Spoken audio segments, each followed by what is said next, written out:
Hey, good morning, fellas. Ken at Tortoise Capital.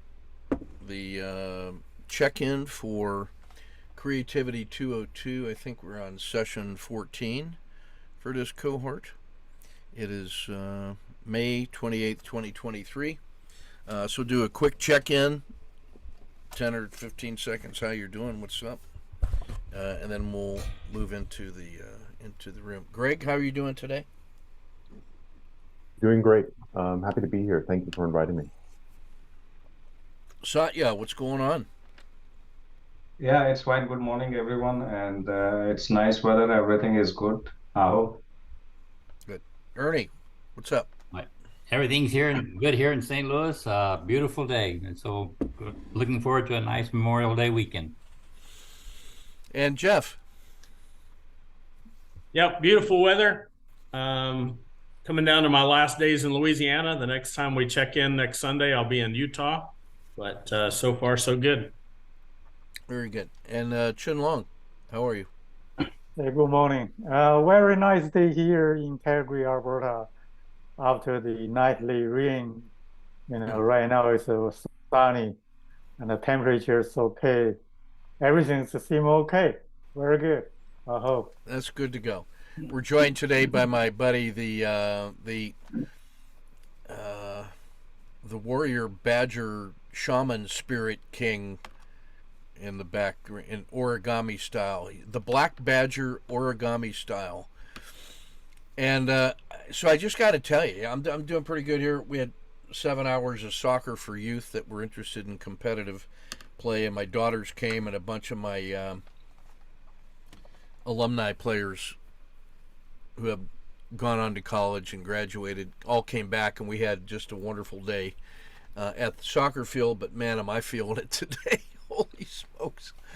It was good times. We had an awful lot of fun. So that image of the badger in the background there comes when you write a prompt for Midjourney, which is an AI image generator, that says something like, "Give me the black badger origami style. He's a humanoid badger warrior spirit king, grimly ready for tomorrow's battle against the existential forces of evil. He's confident, humble, prepared, and ready." Push the button, and then you can. It gives you four choices pretty quick, and then you can follow those, the ones you like, and do more with this. Expand that, and you end up following the little trail of breadcrumbs in the direction of your inspiration. So I then took the final prompt and I dropped it into Koala Writer, which is an essay writer that sits on GPT-4, and just to see what it would do. And it didn't come back with an image because it's an essay writer, obviously. But what it did was come back with 4,000 words that I posted on Patreon that gives a complete background ecosystem fantasy world to support a cyberpunk novella, which I then had it produce some character profiles of various spirit animals that will help us with our trading in the against the forces of evil. And the quality of the writing and the vision of it just absolutely blew me away. And so you don't know until you try things, and that, man, oh man, that one was astonishing, I have to say. So it's got me in a pretty good mood because I had the bulk writer writing the character sketches overnight, and I glanced at a couple this morning, and it looks like fun reading. So everything's good here. We got a soccer match at 2, and then another evening summer camp tonight at 7. So I'm going to be ready to relax tomorrow for Memorial Day. I think we're going to stop off at the World War I Memorial in Kansas City on the way back after the game. It was raised by private funds. It's a 350 foot, I think, concrete obelisk that sits on a bluff overlooking Union Station in downtown, and you can see that thing from miles away. Stands alone up on that ridge line, and it commemorates all the sacrifices that were made. Now they have a beautiful display in an underground museum that you walk over a plexiglass bridge, and below it is like a little diorama of a stream and a field of poppies. And each poppy represents the loss of 10,000 lives of soldiers in World War I. And that thing is the bridge and that little open space is about got to be 50 meters wide, and there's more poppies than you can count. And every time you walk over that, it is just a punch in the stomach and in your heart and in your soul about the madness of crowds. And when you go in and you go through the World War I displays, you get a very real sense of humanity being at a turning point in which no one was in charge, in which the pace of technology had moved so far and so fast and had put people under such pressures that they could not even imagine the storm they were heading into. And no one using traditional methods was in a position to stop it. The historical forces were too great for any individual or even organization or any one nation to stop it. It just got swept along. If you compare that to World War II, World War II seems like a very much a deliberate choice that people made consciously not to say no to tyranny until it became so egregious that they had to act in an intentional manner. So there's a very different feel to how World War I and how World War II happened. And as I look at the world today, it feels an awful lot more like World War I. I'll tell you what, there is a real sense of everybody's asleep at the wheel, and natural forces beyond our understanding or our ability to control are pushing us mindlessly towards Armageddon. And I don't have much confidence in the leaders that we have in positions around the world, especially in my country, to do anything about it from the point of view of statesmanship, moral high ground, or anything. It looks very much like World War I in that sense. And the underground museum that they have is really illustrative of that kind of a feeling, because it's a dark place on the inside. There is one that represents a shell hole that's made by an 8-inch artillery round in France. How big that thing is. And the background of that story, the reason that one is so important to me is that my grandfather joined the American Expeditionary Force when he was 17 and had to get parental permission to do so, and he wasn't married.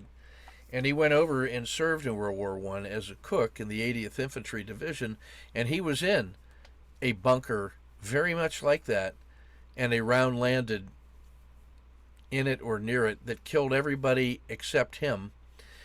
And he got knocked to the ground, and when he woke up and he saw everybody dead, and he wondered why he was alive, and he was wearing a backpack, and in the middle pocket of that backpack was some of that hardtack biscuit that would preserve forever, and that you had to put into hot water or soup to make it edible. But it's like a brick, and that thing was had been crumbled because it had stopped some shrapnel that would have killed him if he wasn't wearing that backpack.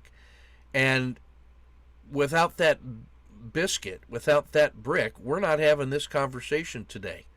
The entire family tree on my father and grandfather's side owes its existence to the fact that hardtack biscuit is how you preserve food in times of war. It's just, so every time I find myself worrying about something, I said, are you serious? Are you really worried about stuff? You shouldn't even be here. So get over that. Everything after this is all gravy.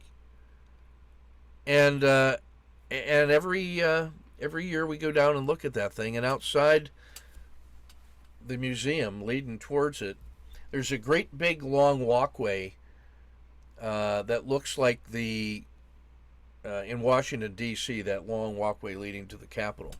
And I'll upload some notes on that, and maybe I'll even take a snippet of this testimony, whatever. But there's bricks outside that, and then on one little brick from our family, it says, in loving memory of Harry Long, Bill Long, Ken Long, Joe Long. These are all the veterans in our family. And there's a little brick on that walkway, and there's thousands of those bricks. And so we go down there and take a picture of it, and and remember, and walk over that plexiglass bridge and all those poppies, and just try to remember the fear and madness of crowds, and why good people got to do what has to be done. And that's my Memorial Day introduction. So with that in mind, that's also my true story for this week. Let's move into the room, or reinforce that we're in the room already with the tones, and then we'll get on to our lessons. Here we go.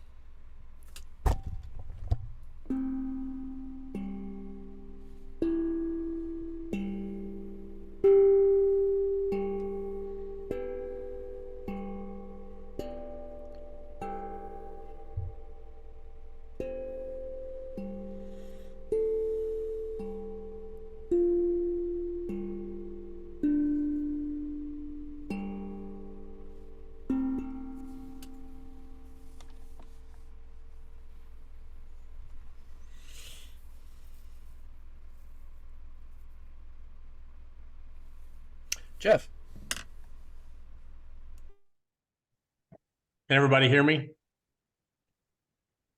Yeah, I'm thinking also about my grandfather who survived World War II. He was a tail gunner in a B-24. And I want to thank Ken and anybody else in the room that served our country and give us the opportunity to be here today. My word of the week last week was wedge. And man, did that ever make a difference in my life this week. So the lesson was to seek the exceptional and look for exceptions. And something else that I highlighted this week is all of your work is still ahead of you. And it made me think everything I've done in the past has gotten me to here, but it won't take me one step further. If I'm not happy just sitting here, then there's more work to do. So that was really big this week.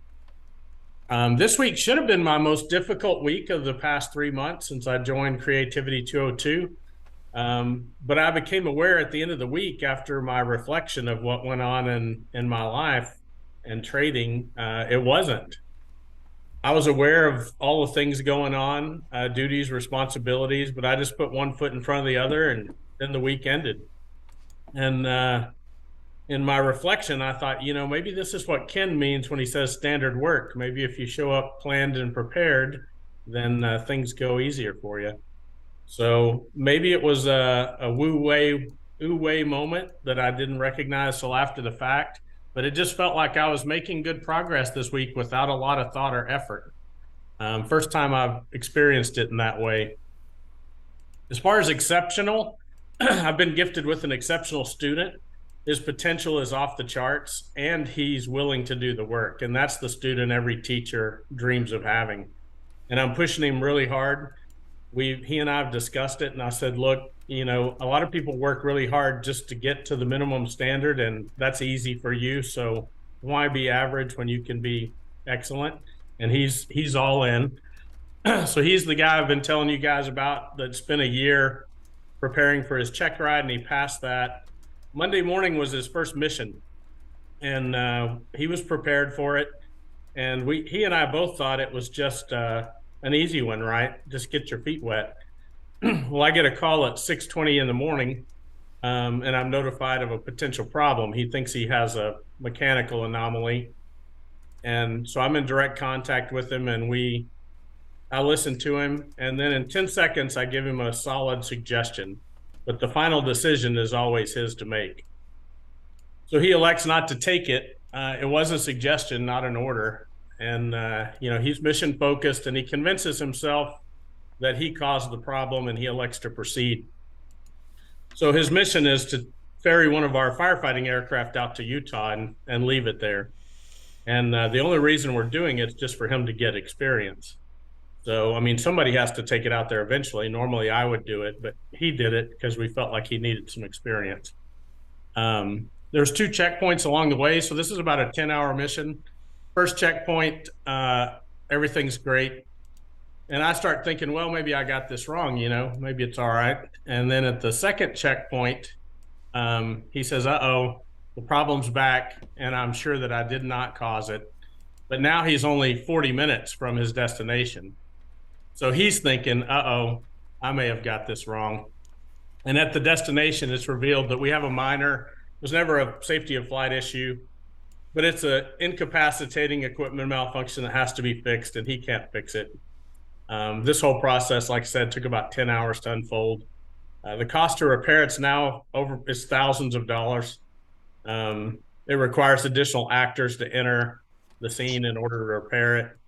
The problem revealed itself 50 miles from our maintenance base, which would have been about a 20-minute flight at the most. And now the problem is 1,257 miles away from home. So in the past, I probably would have been frustrated with that. Just as an occurrence, it would have frustrated me, even though they happen all the time. This time, my perspective and response was quite different. And I think the wedge is what made all the difference. And I remember thinking, okay, this just happened. Now what? What's my next move? So we created a new plan, and a solution was constructed. And then he returned home via the airlines, and we had a meeting, just the 2 of us in my office with the door closed. He might have expected to be in trouble. I don't think he was looking forward to the meeting. And in the past, I might have behaved that way, but instead we performed a detailed and objective after action review. And we reviewed, what our purpose was, why we were doing the thing in the first place, what we planned to do, and then what actually happened. And we looked at all the evidence together and asked the standard questions of what went right and what went wrong and what have I learned. And we both discovered several things, but I discovered that there were 2 lessons in there that can only be learned in the way that he learned them. You have to live through them in order to understand and appreciate them. And we had a pretty good list there. So, he had a 1-hour loss, but that's all it was. And, he learned that you can't be surprised when you don't get everything perfect on your very first attempt. We tried everything in our power to frame it up and give him every chance to just have an easy mission, but fate steps in and it didn't work out that way. We all make mistakes. And on my team, I tell all my guys when they sign up, we have an agreement, as Ken would say. They have professional standards and things that I expect of them. And in return, I promise to have their back 100% of the time. And there's only one exception to that. And that is willing disobedience, not intentional disobedience, not meeting our professional safety and professional conduct standards. So this wasn't that. And one of the things that I saw was a complete honesty from him about every single detail. You just know the truth when you hear it. And he was completely honest about everything. And I said, I gave you a really good opportunity to turn back, and it would have been on me. But, his ego didn't want to do that because that felt like failure to him. He was wanting to get the job done for the company. So we talked about that. And after the fact, I gave him the same mission in another airplane and said, okay. And I gave him my own personal airplane this time. I said, let's try this again. And he was all up for it. And he had some weather issues to contend with. He had to turn around and land a couple of times and wait for weather, but he got the job done, and everything's good. But what came out of that was the really important thing. He trusts me now because I kept my promise to him. You know, he made a mistake and I had his back, and everything worked out. And I trust him more because he was 100% honest. So one of the things he has to do is own every one of his mistakes. We don't tolerate any, it's not like real life. The work that we do is pretty risky. So we don't tolerate any excuses. If you make a mistake, you have to own it. And he did that immediately and without hesitation. So that was pretty amazing. So I think, you know, the cost was worth the outcome, even though it wasn't a positive trade, so to speak.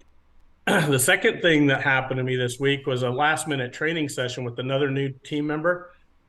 And it's a woman who's taking a role as a support person in our organization. And it's kind of routine work. We're always, at this time of year, we have to play catch up and things change and stuff. So these training sessions are pretty normal. In it, we were exploring safety objectives and mission objectives and capabilities and roles and responsibilities and all the standard stuff. But this one was a little bit different because it was one-on-one. Normally we do these in groups, but it was just her and I, and then I invited one of my experienced team members to join us. And I didn't plan it, but it was kind of like this true storytelling circle. I just intuitively decided to do it that way. And the value add was huge because the person that I chose was another female that's been on our team for 20 years. So I think that let the new person be a lot more relaxed in the training session, but also provided clarity and perspective. And I also chose to construct the lesson, you know, inside her own true life story. So she's a cross country, she lives in Idaho, and her hobby is cross country motorcycle racing. Oof. So they race these motorcycles across the desert as fast as they possibly can, and they have to navigate without visual references. So they have these waypoints they have to find and pass, and they have a little electronic device that records each one. And if you miss one, it costs you like 10 minutes or something. It's a severe penalty. So I was able to tailor that lesson to her own personal lived experience. And the day after, my other team member was just commenting on how that was the best training they had seen me do. And the person being trained really got a huge amount out of it. And that was something that I need to do more of if possible. It's a little harder to do it in larger groups. And then the third thing that happened was a problem that I have currently. I've worked 30 years managing this company and growing it and keeping everybody in it safe. And I'm pretty proud of what we've done. We've got the best safety record in the business. And my manuals have been recently criticized for page count. They said, you know, yeah, you guys are all right, but these manuals are really thin. You know, most people have 600 pages, and yours is only 53 pages. It really should be thicker. So I was frustrated with that. And one of my team members said, and she's really good at this stuff, she said, hey, no problem. Because my dilemma was I don't want to fill this thing up with garbage that adds no value, and it distracts people from the important things. I've spent my whole life digging that out of these manuals and distilling it down to the essence, to the things that you have to know and you have to do. She said, no problem. If they want more pages, we'll just increase the font size and we'll widen the margins. And, you know, you don't have any interesting photographs or diagrams in here. We'll put some of that in there and problem solved. And I almost missed that. You know, I laughed at it when she suggested it. It was like humorous. And then I thought, that is freaking brilliant. If they're not smart enough to see and recognize the value the first time around, then that's the solution. So we're going to do that. And I'll just close with my trading this week. During the week, I traded the first 90 minutes of the market because that's what my schedule allowed. I didn't think I had traded very much. It didn't feel like it. And at the end of the week, I tallied it up and it was 27 trades, which was twice as many as I took last year or last week, but it just didn't feel like that. I noticed I had another string of 4 losing trades in a row. And I thought, maybe I'm just a trader that has 4 losing trades in a row every week. So it's 4 weeks straight now for me. But I also noticed I had a string of 8 positive trades in a row. And I ended the week with 10.2 R, which was significantly better than last week. Got one 30-minute swing trade open. I haven't hit my stride with the 30-minute swing trades yet. Probably just about break even for all the ones I've done so far. Yeah, that's it for. Oh, my losing trades. The string of losers, I think, is a function of having 3 positions open simultaneously. It just happens that, if I get it right that morning, I end up with a string of winning trades across multiple symbols. And if I get it wrong, then the losing trades occur. So it seems to be just pretty normal for me now. It's pretty stable. So that's what I got for you guys. I hope.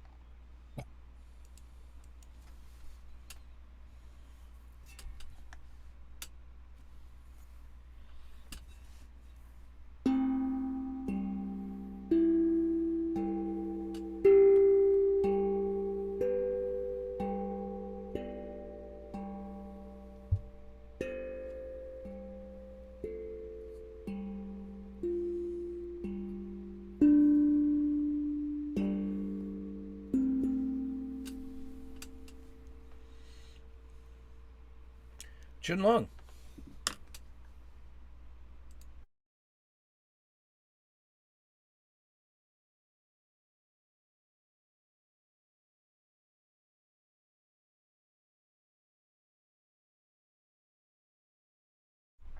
Unmute.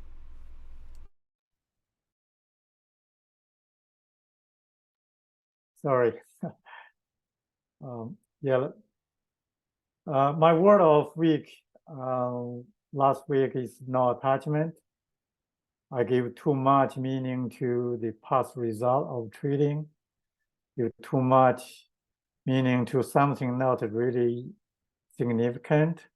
Now those feelings come out, bothers me, and move me to some, some not productive behavior, like look at the cell phone, watch some video I shouldn't do, deviate from my plan. So what I need to do is get not attachment to all those things. Stay in the now, look forward. I think that's the meaning for me, no attachment. Last week trading, I only traded Monday and Tuesday morning, and then something else come out. I think, I cannot stay in the zero state to trade. Also have to do something, not how to do. So I didn't trade Tuesday afternoon, Wednesday, Thursday, Friday. So Friday I get my emotion better. But I decided, okay, I just watch, not trade. Yeah, something is not significant or how to do. What happened is, Tuesday morning, my son got a flat tire, a big nail punched a hole to the tire. So I had to fix that. How to go to shop, try to buy a new tire or used tire. Take a whole day. And then Wednesday, when I fixed that finally, and then what I found out, there's a big scratch and a dent on my car. That's instantly put me in a negative emotion. I have to report that to the insurer, report that to the police. And after that, the advisor for claim come out. Now I try to really do my due diligence, report what whatever happened, because I don't know what happened. Just rely on my memory. Report that. Thursday, what I found out, the insurer advisor tried to do so. This I report not the fact, and they will delay the repair of the car. That made me really angry. So, I bought the full coverage of the car. Why you don't just repair my car? Do your investigation later.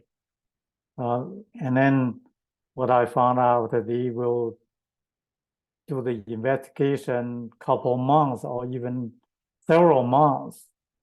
So that's not a good appearance for the Thursday. So Friday, I realized, okay, that's what happened. I don't give that too much meaning to that event, but I also decided not to treat Friday. That's what happened to me. So overall, I think I deal with that, not expected events better than before. Talk about the trading. So last week I decided only trade one symbol, one trade.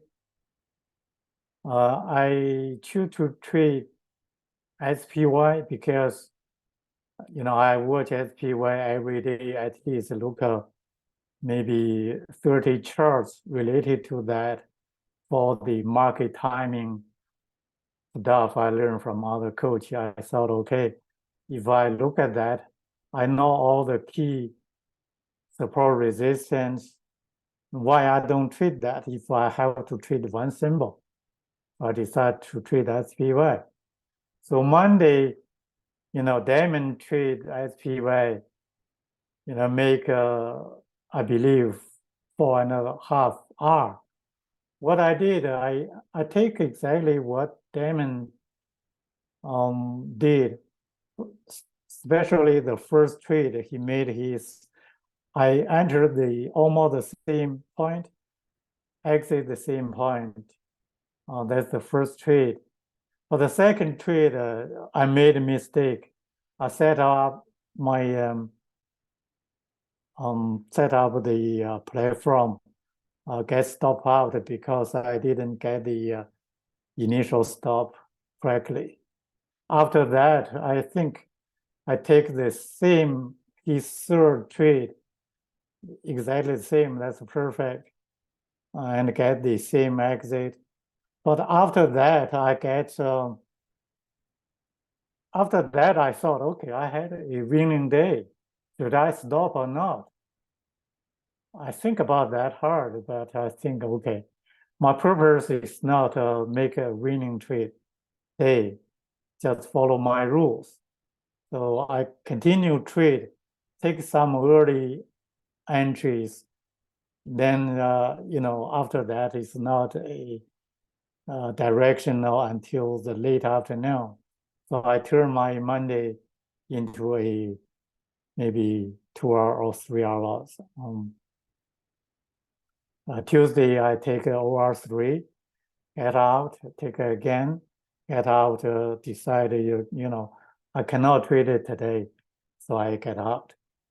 So for the week, it's a losing day, losing week, but I see that a winning week for me because my goal of last week is not make the old bad habit mistake, which is, stay in the trade even is already 1 hour loss. Sometimes, add size to that losing trade. That's what I know to do. So the thought actually come out several times, almost drag me to repeat that mistakes, but I end up with not to do that. So that's my week. I didn't repeat the old bad habit trade. That's a winning for me.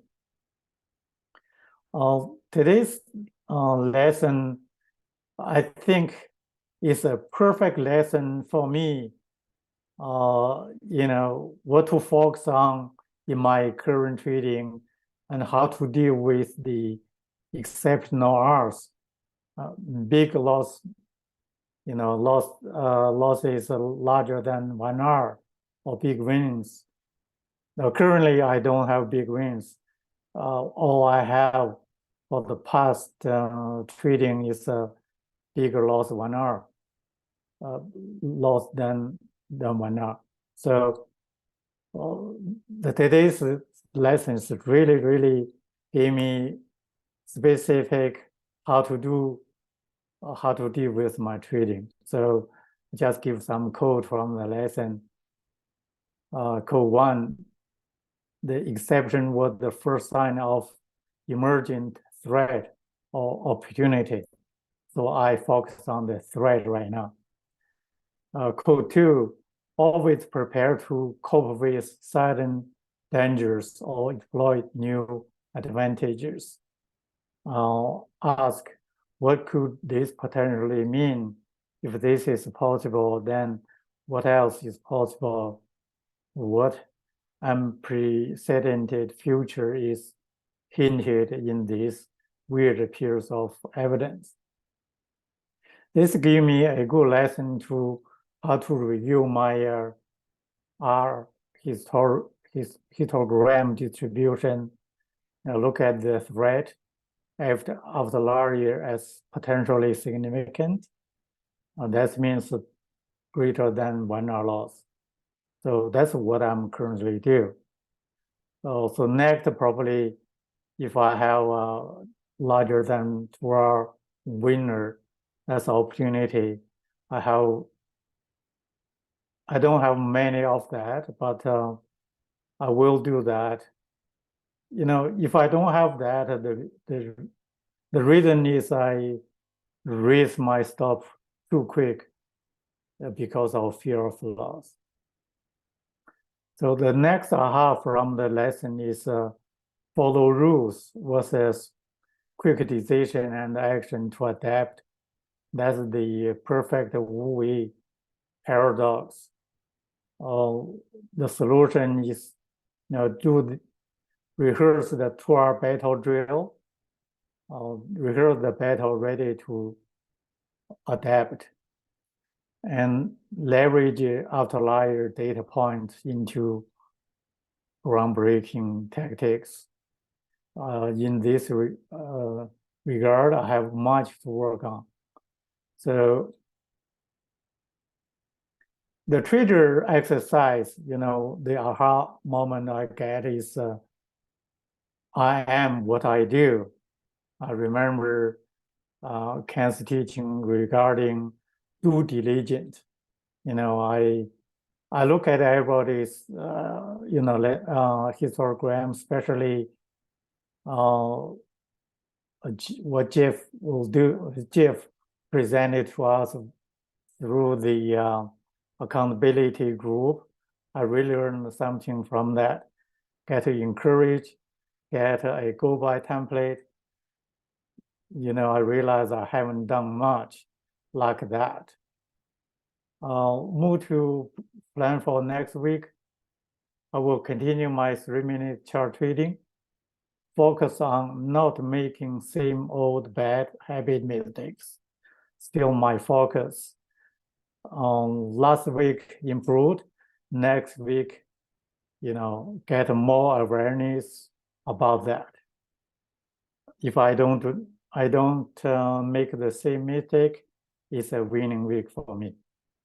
Which my thought and cut it right away if I made that mistakes. Also, if I make 2 losses in a row, I stop trading for 30 minutes. Also need to improve my trading journals, put on notes on my thoughts and feelings, why I take the trade, why I exit trade, what caused the mistakes, collect data to present a R histogram analysis, focus on one symbol, the one symbol only one trade per time, that's SPY. Yeah, that's my plan for next week. I hope.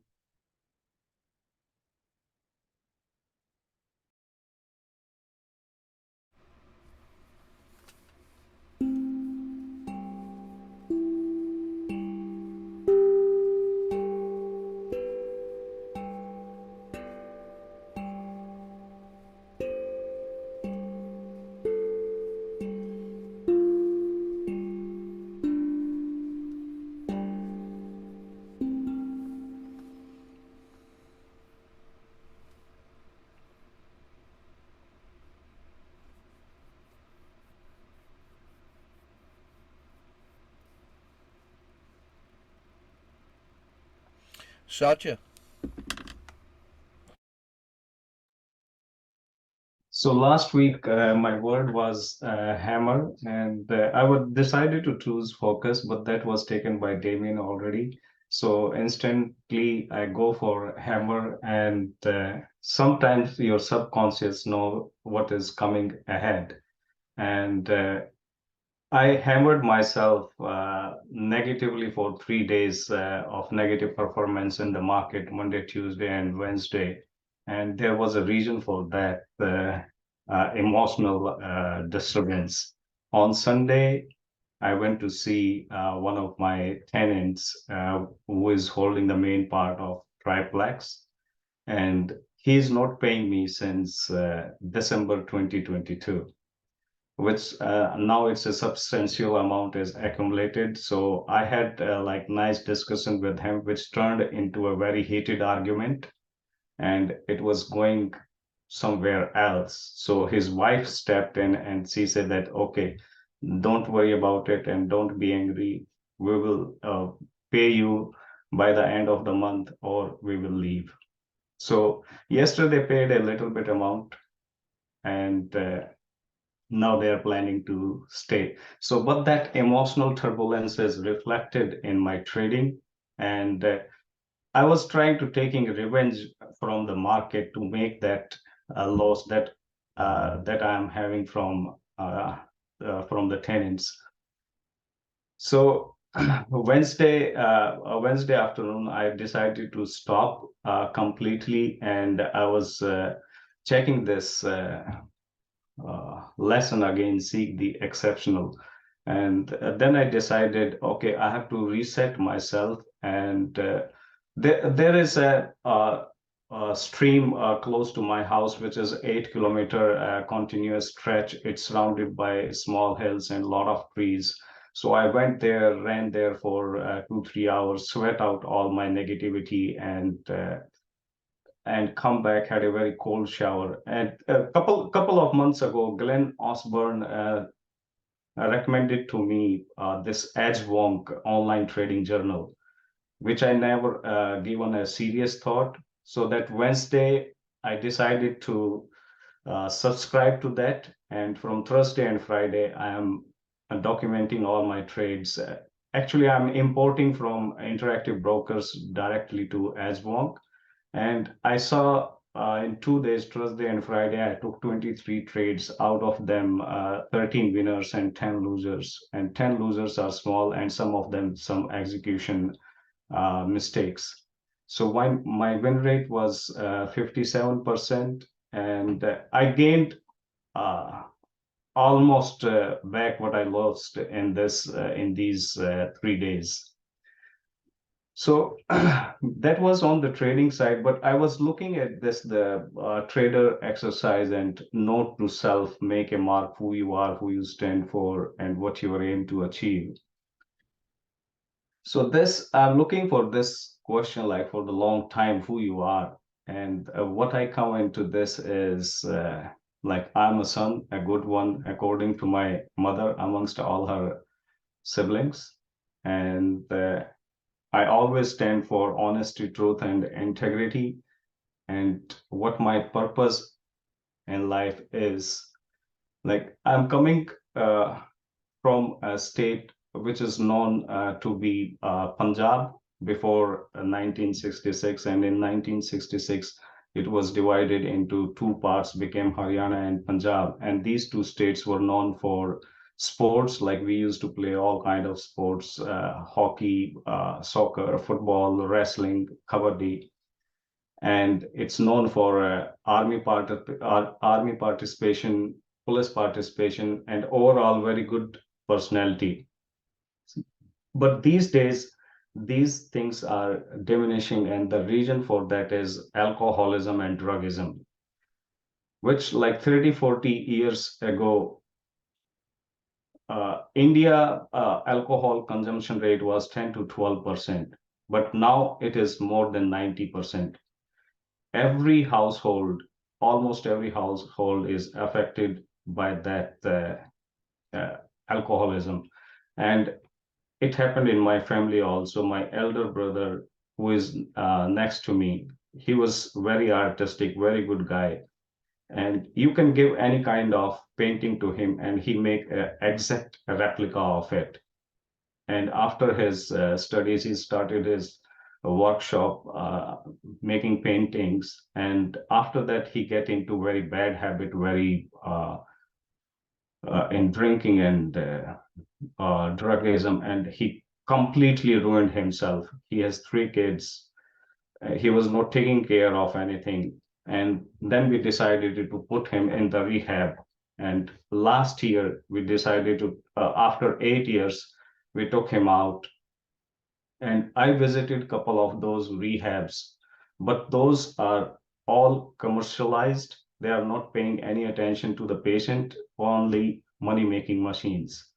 Like my brother has been out in 8 years. He could have been out in 1 to 2 years if they have to focus on the patients. So right now, my purpose is what I am deciding is to open a very genuine and authentic rehab. I'm going to start it from my city. I spoke to a couple of my friends, which they are not interested in it, but that's why I chose the trading to get some time and get some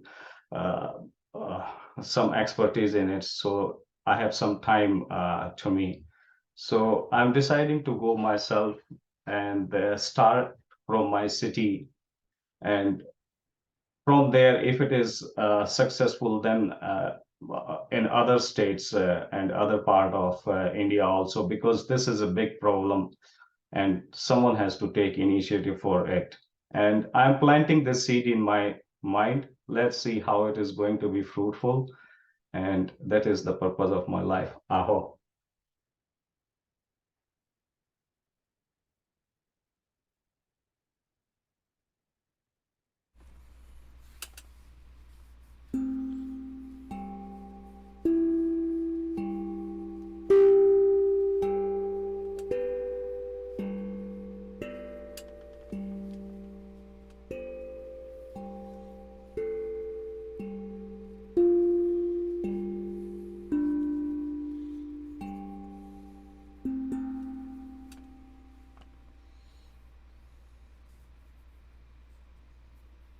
Ernie.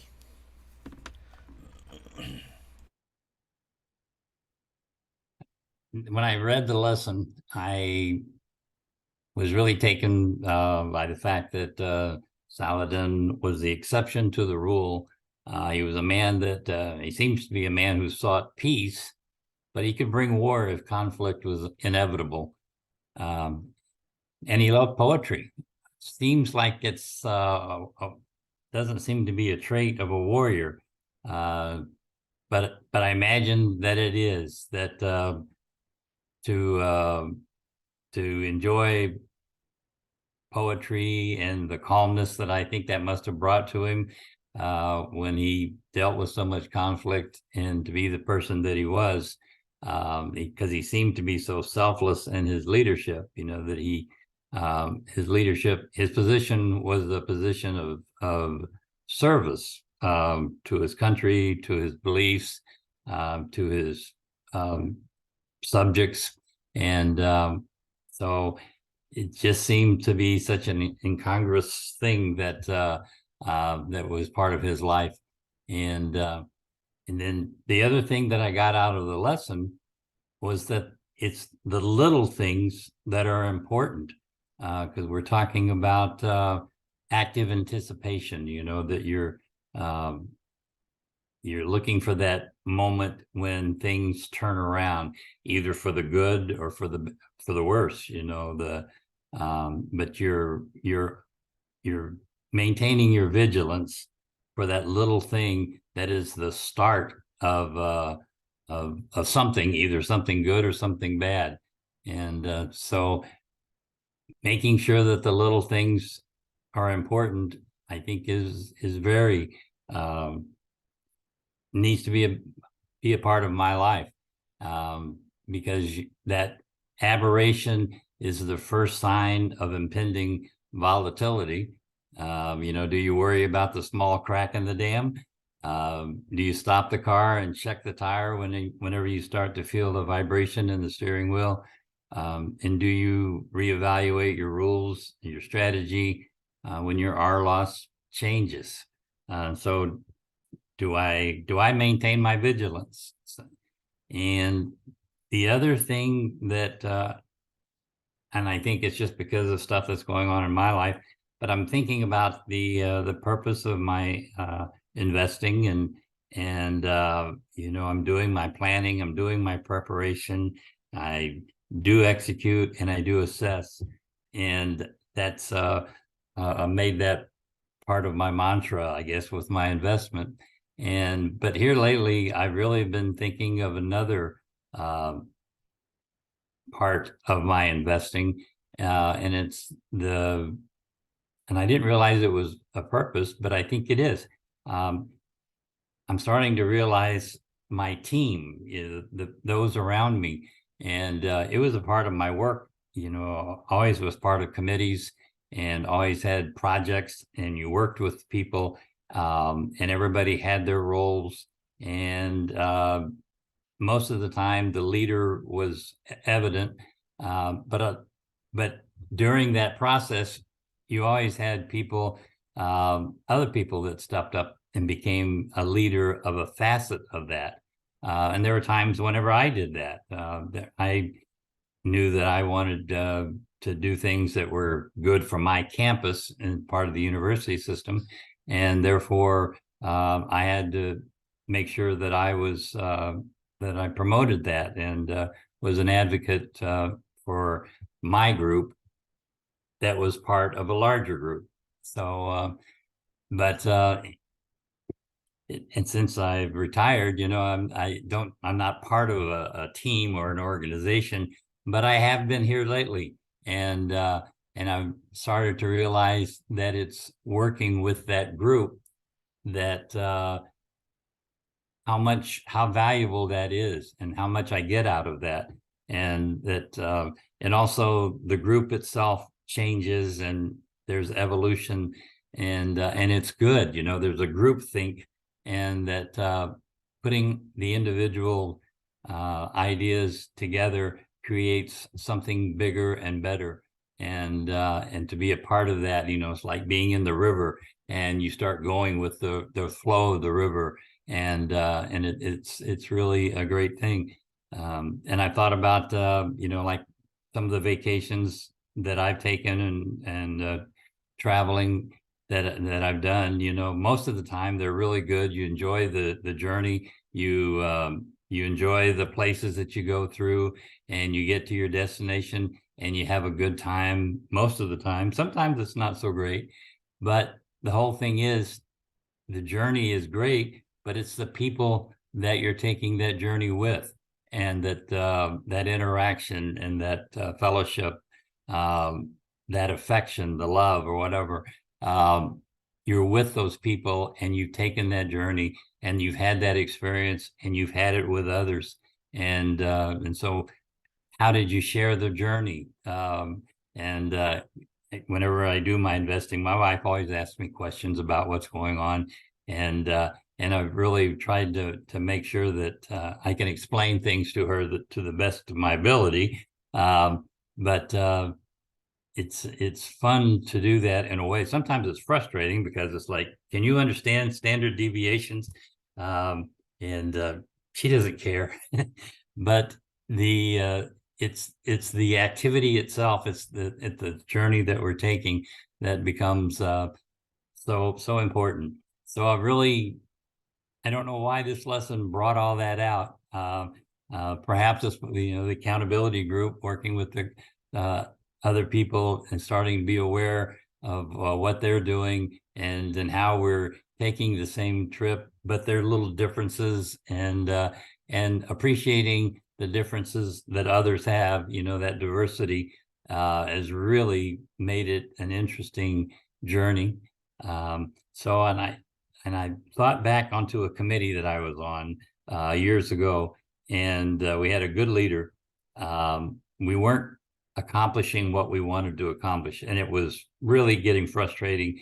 And we thought, we have to take another trip. For my case, it was going to Columbia, Missouri, and getting people from the different campuses together. And we just weren't making headway.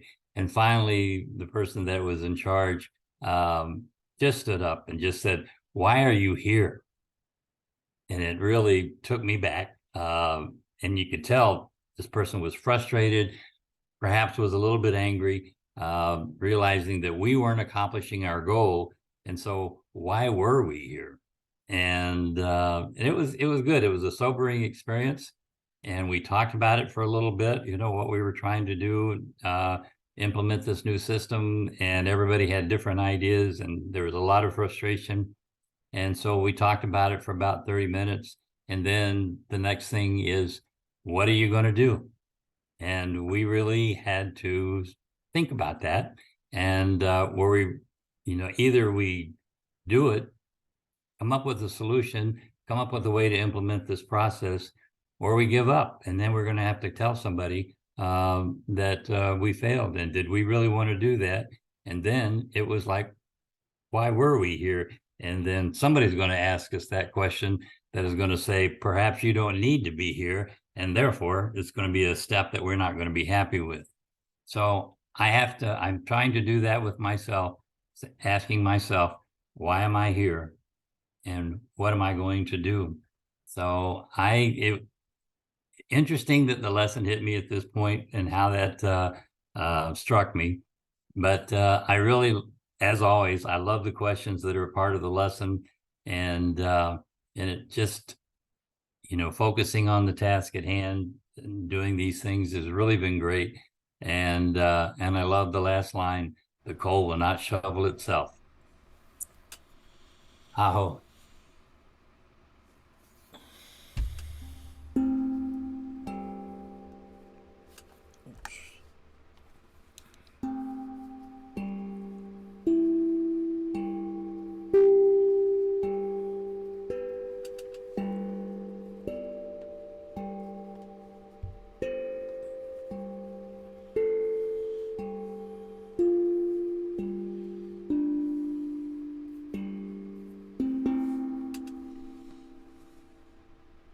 Good.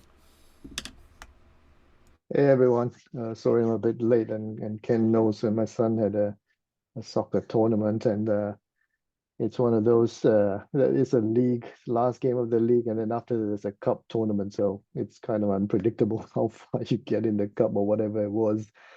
I probably will use that as a segue into my what I wanted to talk about, but my points are somewhat jumbled up now. So exceptional is the topic today, and I guess you can think about exceptional in a few senses. One is exceptional as in excellence, in terms of you're good and then you're exceptional, so that's a better than good, if you like. And also exceptional can mean, which is in the lesson itself, as well, as to look out for things that are kind of different, outliers, and things like that.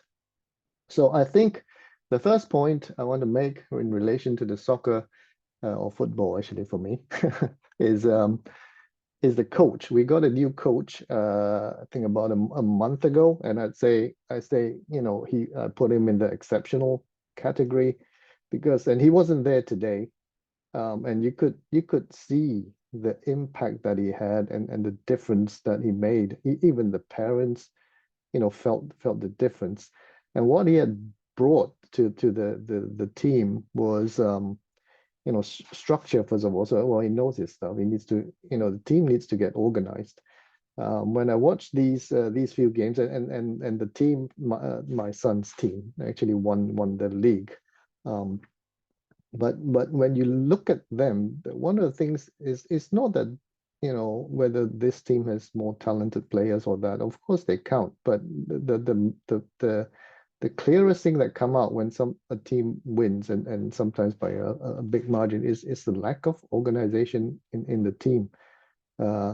And secondly, it's the people, the team, the players sometimes don't have clear instructions. And so what this coach brings while they were on the field is to give them very clear instructions as to where he wants them to be positioned, and what he wants them to do.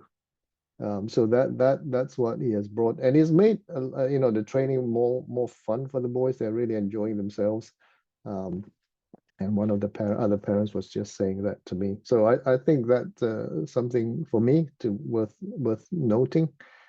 So if I can jump back now to my word of the day 2 weeks ago, it was believe. And 2 weeks ago, Ken, I shared something, and you had this big coaching session, which was quite powerful really for me. It has made an impact along with some of the stuff I was looking at from Dr. Van Tava. I mean, it had an immediate impact, and then I was able to get back to trading. The funny thing is, I don't know which part of it was the key, and I was going to analyze it. But so the second exceptional thing that I noted is I was reading the book you mentioned from last time. I think it was Trying Not to Try, from what's it called? Edward's Slingerland. Slingerland. Yep. Slingerland. So in there is, I just got to there's this part where it talks about something called verbal overshadowing.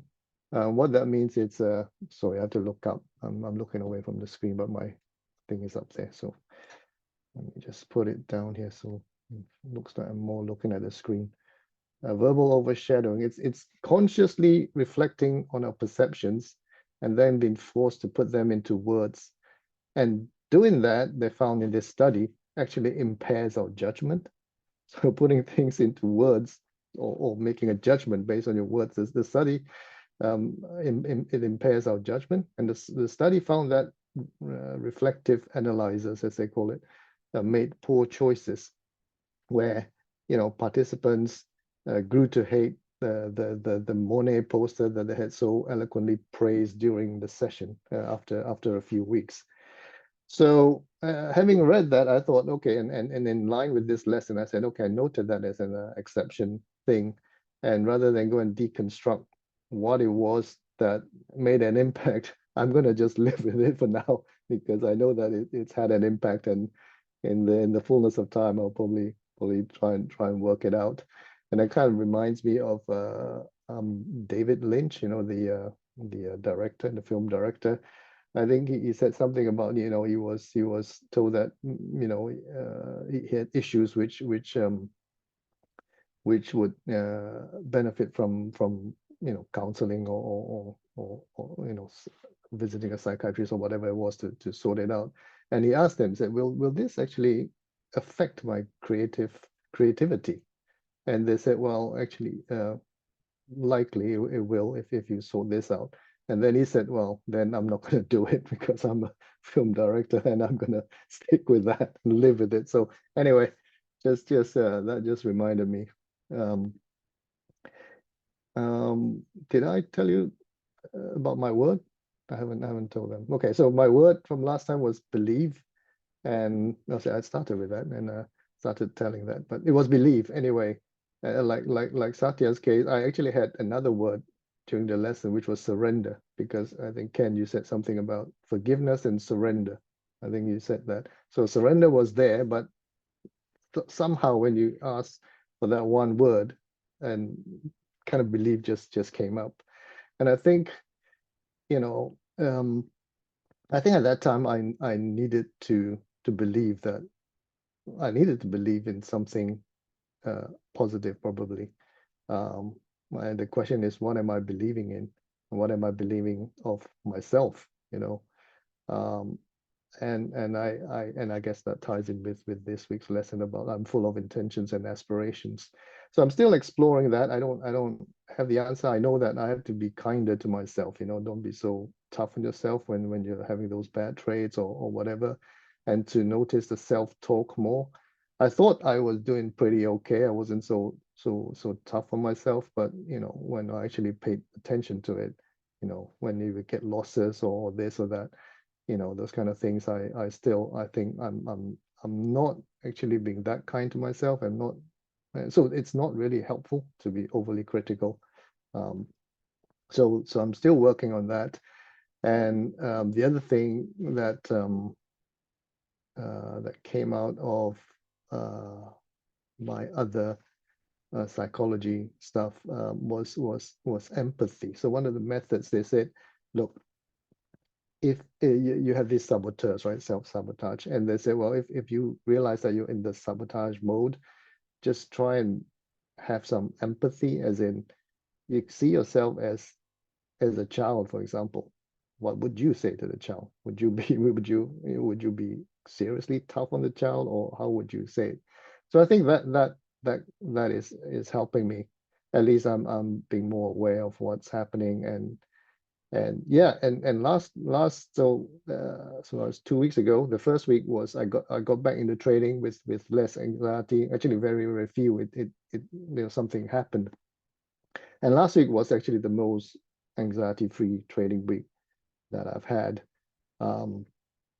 So I think that's real progress. As I said, I don't want to overanalyze it, but I've put in place like certain processes. I'm following the rules a lot better. And most important, just see the pattern, trade the pattern, and many of the times don't ask what could go wrong, because that always trips me up. And you're spending all the time, you're spending time trying to figure out what would go wrong, whereas it's just you fire.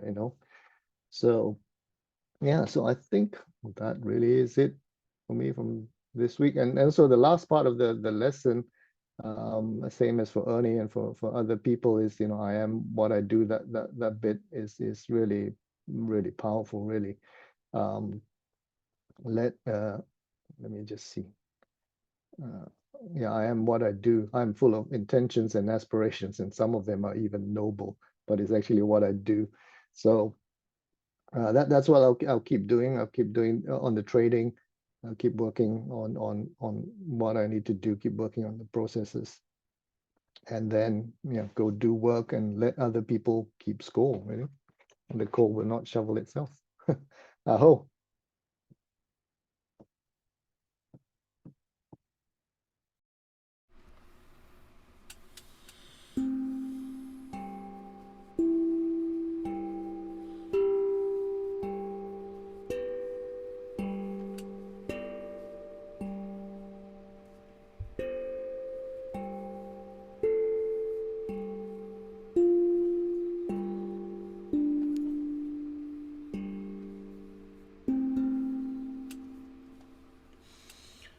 Hey, Greg, I'm going to offer you a chance to chime in if you feel like it. If not, no worries. Yeah, I don't know what to say. I appreciate being here, and the stories and the information. Uh, Groovy. I like it. So thank you for the invite. I don't know what else to share. All right, I'm going to go ahead and hit the tones and move us into the coffee talk circle next. Um, but I invite you to listen to the words that comes to your mind that that you now know you need to think about for the week ahead as your focusing lens. We'll announce that word, and then I'll hit the tones, and that'll put us into coffee talk. So here we go. Listening for the words, and you're invited on that one too, Greg. So a word is required of you, even if it is no word.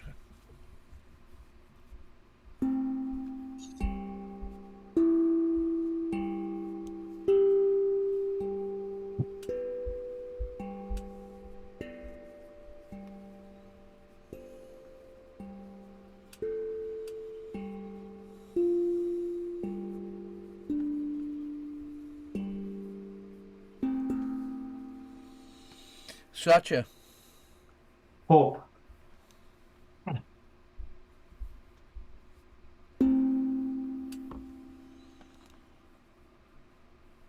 Ernie. Team.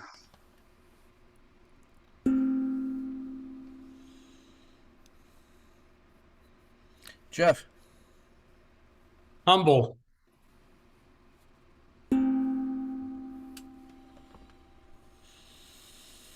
Chunlong. Forgive.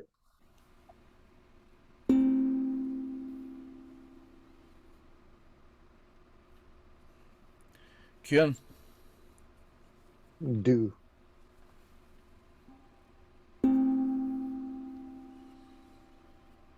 Greg. Attack.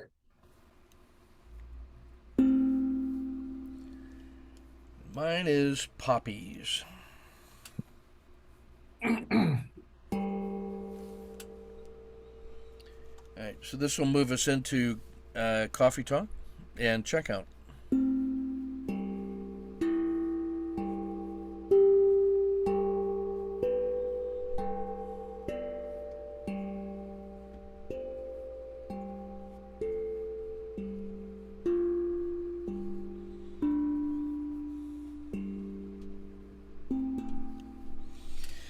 All right, I'm gonna hit the road here shortly. We got our local soccer team is starting up. We have the early afternoon game, so we're gonna go grab my daughter, grab some lunch, and head out. So that's my checkout, and I can leave this room open if you need to chat. Otherwise, you guys are free to check out as you need. Aho. Thanks, Ken. Choose. Yes. Thank you. Yep. Take good care, guys. Thanks, Bye. everyone. I'm going to check out too. Okay. Let's get on with it. There we go. Do I need to say something or